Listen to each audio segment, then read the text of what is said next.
안녕하세요. 저는 서울에 살고 있는 30대 후반의 여성입니다. 사실 제가 이렇게 보내는 사연은 남들에게 들려줄 정도로 좋은 사연은 아닙니다. 결과만 놓고 보자면 저는 이혼을 선택하면서 가정을 등지게 된 것이 맞으니까요. 저는 시어머니 때문에 그냥 사랑하는 남편을 포기했습니다. 제가 보내는 이 글은 그저 하소연일 뿐입니다. 누군가에게 속 시원하게 제게 일어났던 일들을 이야기하고 싶어서 이렇게 사연을 보내게 되었거든요. 이렇게 사연을 보내는 게 처음이라 조금 실수가 있을 수도 있는데 너그러 양해 부탁드려요. 저와 남편은 둘 다 바쁜 직장인이었습니다.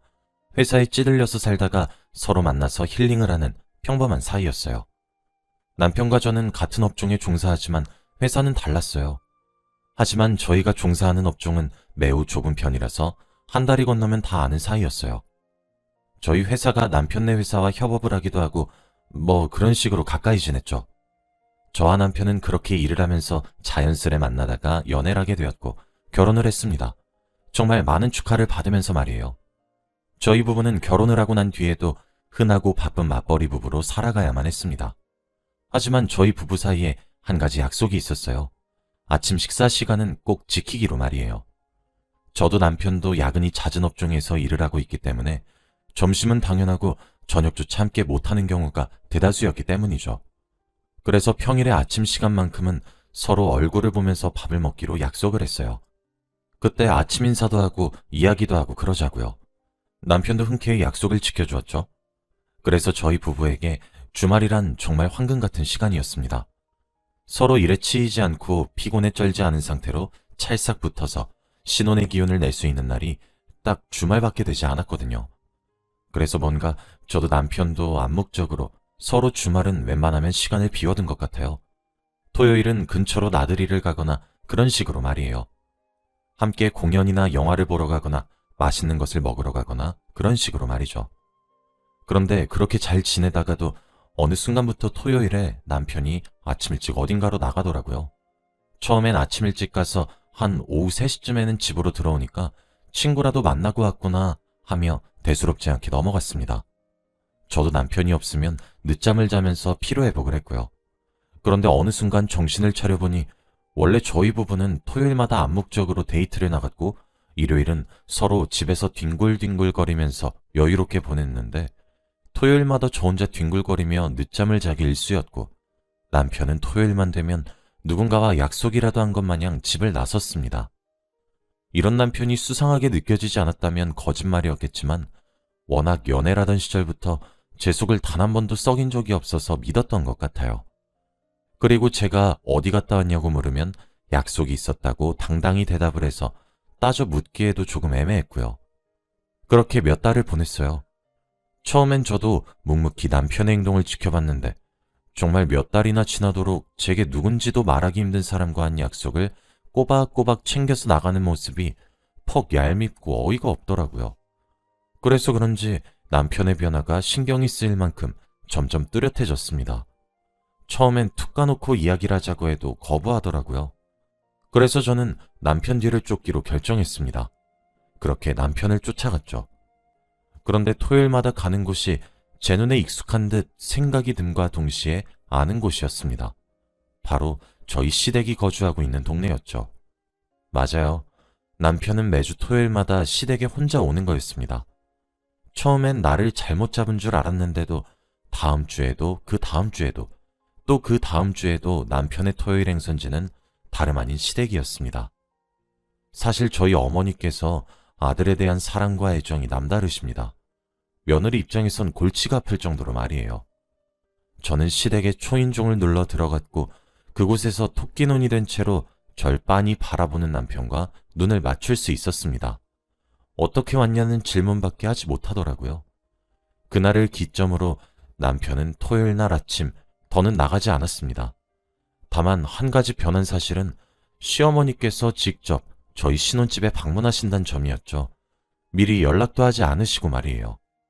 오실 때도 반찬거리를 만들어 온다든지 과일을 사온다든지 그런 식으로 양손에 뭐든 하나 들고 시아버지와 함께 신혼집에 오셨습니다.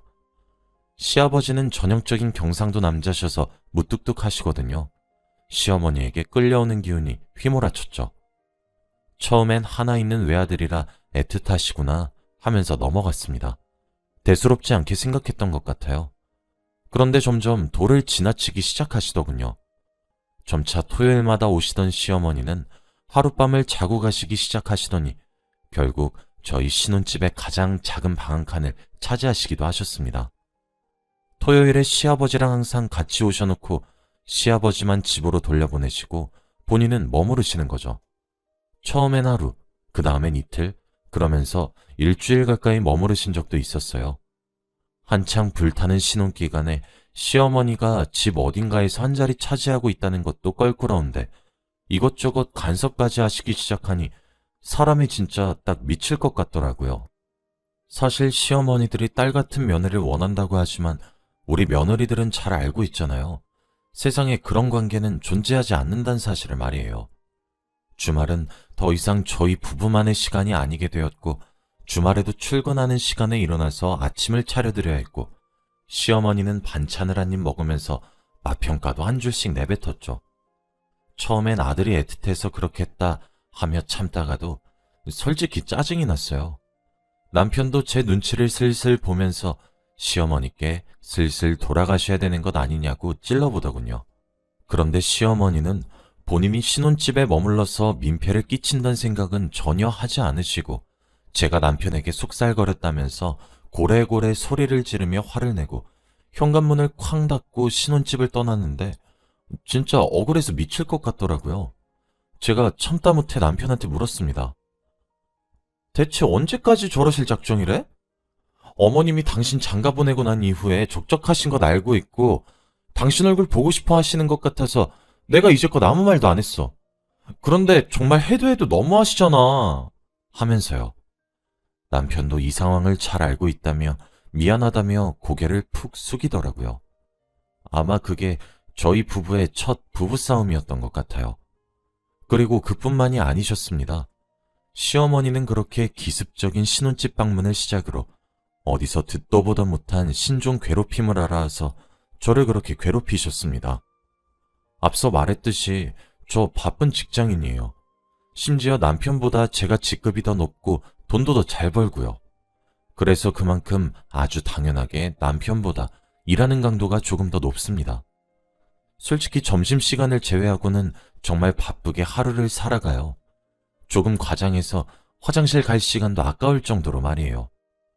본인 아들과 제가 어떤 업종에 종사하고 있고 그만큼 얼마나 갈리는지 잘 알고 있으면서 제게 안부 전화 또한 강요했어요. 일주일에 두세 번은 꼭 통화하고 문자도 자주 보냈는데도 매번 연락의 마지막은 얘 연락 좀 자주 하거라. 난 뭐 너 죽은 줄 알았다 하시며 비꼬시는 거였어요. 그뿐 아니라 저희 부부가 시댁에 직접 방문하기도 합니다. 그런데도 저렇게 비꼬시더라고요. 친구들에게 제 이야기를 털어놓으니 차라리 이왕 그렇게 된 거 저보고 더욱더 연락에 집착해서 차라리 시부모가 나가떨어지게끔 해보라고 조언해 주더라고요. 그런데 그것도 소용이 없었어요. 무슨 밑빠진 독도 아니고 해주면 해줄수록 더 부족하다, 모자르다 하시면서 더 요구하시더라고요. 하면 잘할 수 있으면서 왜 안 했냐는 듯 사람을 몰아가시면서 말이에요. 시댁에서 하루가 멀다 하고 평일 주말 가리지 않고 찾아와서 친정은 잘 가지도 못했어요. 2달에 한 번 정도 갔죠. 이번 주 주말에 친정에 가야 하니까 오지 마시라고 연락을 드렸더니 2주를 삐지시더군요. 자기들을 버려두고 친정에 나간다고 비꼬면서 말이에요. 제가 본인들을 2달 가까이 거의 매일을 전화통을 붙잡고 연락을 하고 자주 만난 것이 기억이 나질 않나 싶었습니다. 그래도 뭐 어쩌겠습니까? 남편이 중간에 끼어서 미안하다고 제게 고개를 푹 숙이며 사과하면서 본인도 본인의 엄마가 유난스러운 것 알고 있어서 미안하다고 그렇게 저를 달래는데 이혼을 할 수도 없는 노릇이잖아요. 그리고 저희 남편은 사실 매우 다정한 편이라 어머님이 무뚝뚝한 전형적인 경상도 남자 시아버지보다 배 아파 낳은 자식에게 더 의지해서 그런 것 같기도 했거든요. 반강제적으로 납득을 완료하고 그렇게 시간을 보냈습니다. 어느새 정신을 차려보니 3년이란 시간이 흘러갔더라고요. 그리고 3년이란 시간 동안 제 속에 차곡차곡 화가 생기기 시작했죠. 남편도 이젠 될 대로 되라는 시기였거든요. 사실 제 직장보다 남편의 직장이 조금 더 빡빡한 편입니다. 회사 내에 규제든 뭐든 전부 다요. 그래서 신혼집을 남편 직장 근처에다가 구했어요. 그렇게 구해도 직장으로만 따지면 제 직장도 저희 친정에서 다닐 때나 신혼집에서 다닐 때나 시간은 엇비슷하게 흘러갔거든요. 그런데 문제는 저희 신혼집이 시댁 근처란 사실이 문제였죠. 가까워서 그런지 미친 듯이 찾아오고 이제 나의 비밀번호도 알고 계신지 사람이 있든 없든 혼자 들어와서 잘 쉬다가 집에 가시기도 하더라고요. 시어머니가요. 마치 우리 집이 별장인 것 마냥 말이에요. 근데 사람은 또 적응의 동물이라고 그 생활에 익숙해지게 되더라고요. 그러던 어느 날 저와 남편에게 새로운 생명이 찾아왔습니다. 하늘을 봐야 별을 딴다고 시어머니 눈을 피해 남편과 시간을 보내는 것도 진짜 힘들었는데 그 기적의 확률을 뚫고 축복이 저희 부부를 찾아왔더라고요. 남편도 막상 제가 아이를 가지니까 조금 변하기 시작했고 말이에요. 그런데 시어머니는 더 심해졌음 심해졌지 절대 덜하지는 않으시더군요. 정말 저는 여전히 아직도 심지어 지금까지도 이해가 전혀 되질 않는 부분인데 시어머니는 제가 임신을 했다는 사실을 알게 되자마자 시집살이를 시키기 시작했습니다. 그 이전까지 아예 시키지 않았던 것은 아니었지만 그래도 본격적으로 육체노동까지는 시키지 않으셨어요. 제가 일을 하고 있기도 하고 남편이 막아주기도 했거든요. 그런데 정말 인터넷에서 볼 법한 시집살이를 짬뽕해서 제게 시키기 시작하더라고요. 뭐 밥을 갖다 줘도 저는 차갑다 못해 굳어서 딱딱해진 밥을 주고 남편에게 갓 지은 따뜻한 밥을 주고 그런 식의 소소한 시집살이부터 시작해서 굵직굵직하게는 제게 제기 그릇을 모조리 닦아놓으라고 명령을 하신다던가 그런 식이었습니다. 그런데 상식적으로 본인의 아들의 핏줄을 제가 임신했는데 그렇게 임산부를 괴롭히는 것이 맞다고 생각하시나요? 전 아니라고 생각하는데 시어머니께선 그게 아니었나 보더군요. 저도 감정이 있는 사람인지라 모욕감을 느꼈습니다. 그래서 이러지 마시라고 크게 소리를 질러서 으름장을 놓고 시댁을 나가버린 적도 있어요. 근데 그랬더니 2, 3일 정도 내내 남편에게 전화를 걸어서 통곡을 아주 대성통곡을 하시더라고요. 실제로 울고 싶은 사람은 저인데 말이에요. 자식 새끼 키워봤자 전부 소용없다고 아들 자식 귀하게 키워놨더니 며느리란 여자 편만 든다면서 네가 엄마인 나에게 어떻게 이렇게까지 홀대할 수 있는 것이냐면서 어찌나 서럽게 우시던지 남편도 제게 조금만 돌려서 말해달라고 부탁을 하는데 어이가 없더라고요. 저는 그렇게 속에 화가 차곡차곡 쌓여갔습니다. 솔직히 태교를 위해서 그런 부정적인 감정을 쏟아내고 싶진 않았거든요. 하지만 오히려 속에 그렇게 꾹꾹 담아두는 것이 화근이 되었던 것인지 그간의 시간 동안 받았던 스트레스가 화근이 되었던 것인지 유산을 하게 되었습니다. 병원에서는 제가 심적으로 스트레스가 무척 많은 상태여서 그런 것 같다고 하시더라고요. 그때 제 머릿속에 스쳐 지나가는 스트레스 유발자는 시어머니 뿐이셨습니다. 솔직히 이혼을 해야 되겠다는 생각을 아이를 유산하고 난 뒤에 생각한 것 같아요. 그렇게 병원에 입원을 해서 누우면서 저는 나름 생각 정리를 시작했죠. 내가 남편과의 결혼 생활을 3년이 넘는 시간 동안 하면서 어떻게 살아왔는지, 그리고 시어머니와의 관계는 이제까지 어땠고 또 앞으로 어떻게 될지 이런 것들을 말이에요. 그런데 그때 어디서 문자 수신음이 들리더라고요. 소리를 따라 눈짓을 해보니 남편의 휴대폰이었습니다. 저는 아무런 생각도 하지 않고 문자 왔네? 무슨 문자지? 했고 남편의 휴대폰을 열어봤습니다. 그런데 그곳에 시어머니와 남편이 나눈 대화 내용이 고스란히 바로 뜨더라고요. 그리고 그 내용은 더 어이가 없었습니다. 엄마, 이제 그만 좀 하세요. 집사람 유산까지 했어요. 엄마, 나는 장모님이 연락을 하라고 쪼우지도 저한테 정말 잡다한 부탁조차 하지 않으세요. 엄마도 많이 했잖아요. 나 진짜 집사람 저렇게 누워있는 거 보면서 많은 생각 들었어요. 그러니까 그만 좀 해요. 너희 아빠도 나도 모든 걸 내려놨다 이미. 너희 둘이 지지든 볶든 알아서 잘 살았으면 좋겠구나. 2번 다시 간섭하지 않으마. 내가 언제 직설적으로 며느리한테 한 소리 했던 것 같니? 다 내 딸 같은 며느리였기 때문에 피가 되고 살이 되는 얘기를 해주었던 것 뿐이란다. 뭐 이런 내용들이었어요. 그런데 그중 가장 충격적이었던 대화가 있었죠. 나는 네 아내 별로 마음에 들지 않는데 제대로 식사도 하지 않고 먹는 족족 깨어내서 아이를 그렇게 굶기기만 하니까 애가 그렇게 가버리는 거다. 시부모를 모시는 것만 봐도 그래. 애가 전화를 자주 하기라니, 자주 찾아뵙기라니. 하늘 같은 시부모에게도 그렇게 하는데 자기 뱃속에 있는 아이한텐 퍽도 잘하겠다. 어디서 그렇게 모자란 애를 며느리라고 들여서는? 에휴, 라고 하면서 말이에요. 제가 기가 막혀서 그 문자를 보고 제 휴대폰을 꺼내서 비교를 해봤습니다. 그런데 3년째 되던 해에 들어서면서부터 시어머니와 한 달에 25일 이상 전화를 주고받았고 메신저나 문자는 매일같이 주고받았더군요. 대체 제가 뭘 잘못 모시고 있단 거고 제대로 안 보시고 되바라졌다는 듯 이야기를 하시는 건지 병실에 천장만 보고 누워있는 제가 그렇게 처량하고 불쌍할 수 없더라고요. 나름 회사에서 인정받으면서 살았고 저도 저희 부모님의 자랑이자 자부심이었는데 대체 내가 뭐가 못나서 이딴 취급을 받으면서 결혼 생활을 이어나가야 하는지도 모르겠고 그리고 중간에 끼인 남편은 왜 더욱더 제대로 된 대처를 하지 않는 건지 사람이 가장이 되었으면 중심을 딱 잡아야지 이리 치이고 저리 휘둘리는데 그 꼬라지를 보면서 내가 뭘 믿고 결혼했나 싶더라고요. 마침 병실 문이 열리며 남편이 들어왔고 저는 남편 얼굴에 향해 냅다 휴대폰을 던지면서 엉엉 울면서 소리쳤어요. 이혼해달라고 말이에요. 진짜 다 죽여버리고 싶다고 소리를 지르면서 말이에요. 남편은 제가 던진 휴대폰을 주어 화면을 확인하더니 사색이 되더군요. 그렇게 저는 남편에게 이혼을 요구했습니다. 이사를 하지도 않겠다, 이혼도 하지 않겠다.